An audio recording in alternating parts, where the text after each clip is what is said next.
Karimov xalqning qalbidan shunchalik chuqur joy oldiki, har bir yurtdoshimiz o'z oilasining eng tabarruk kishisini yo'qotgandek yuragidagi chuqur iztirobini yashira olmayapti. O'zbekiston Respublikasi Oliy Majlisi va O'zbekiston Respublikasi Vazirlar Mahkamasining axborotida qayd etilganidek, barchamiz uchun qadrli bo'lgan Prezidentimizning vasiyatiga ko'ra, Islom Karimov ota-onasi mangu qo'nim topgan ona shahri Samarqandda musulmon urf-odatlariga binoan dafn etiladi.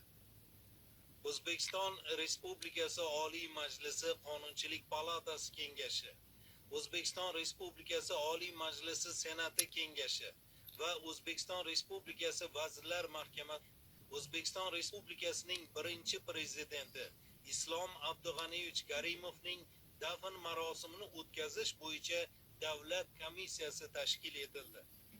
Faxriy qorovul saf tortgan Toshkent aeroportidan O'zbekiston Respublikasining birinchi prezidenti Islom Abdug'aniyevich Karimov havo laynerida alohida izzat ikrom ila Samarqandga kuzatildi.